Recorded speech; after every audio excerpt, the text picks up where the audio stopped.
Hello, I wanted to give some visual and descriptions of the S stance, 2-foot, and pose stance, talking through a bit of the errors that are typical in establishing the stance and going through the objective and showing what the optimal pose and 2-foot stance looks like. Here we go.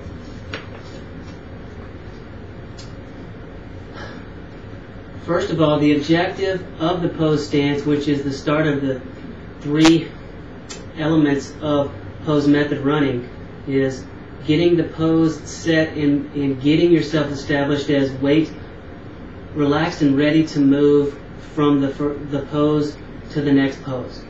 So in thinking through that, we need to have our weight lined up vertically over the ball of the foot. So let's think of it from going from the ball of the foot up to the ears. Alright?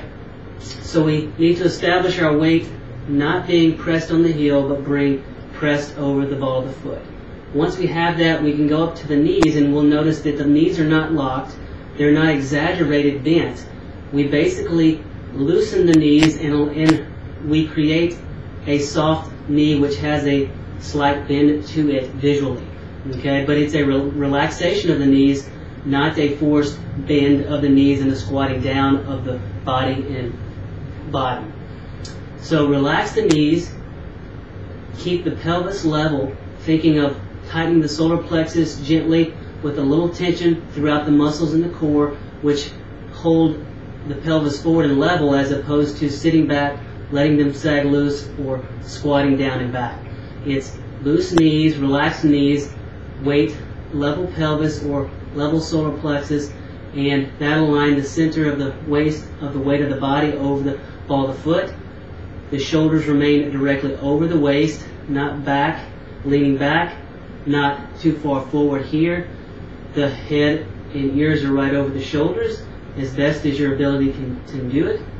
And you should have that vertical alignment, whereas if you bounce with arms and forearms, you'd feel like bouncing off of the heel, which shows that your weight is staying over the ball of the foot. There's no pressure on the heel.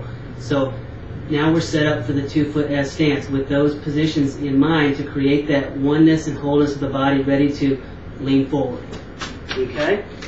Now, taking that to the pose stance, really simple. We just shift the weight all to one side, raise the foot up, have the ball of the foot weight over it, have the knee relaxed and loose with a bent position, have the hip still holding posture through here, shoulder and ear directly over the ball of the foot.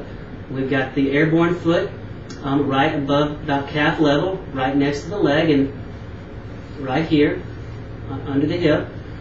And the airborne leg, that arm over here is going to be relaxed down. This one can be up in the body, similar to like it would be if running. Okay?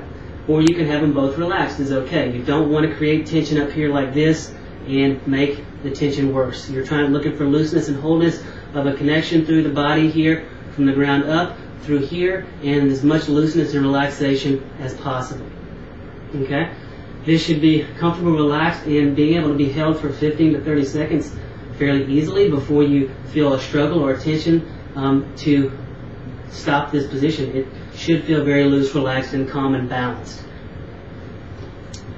Thank you. I hope all who have viewed have found some worthiness of it and some help to their running.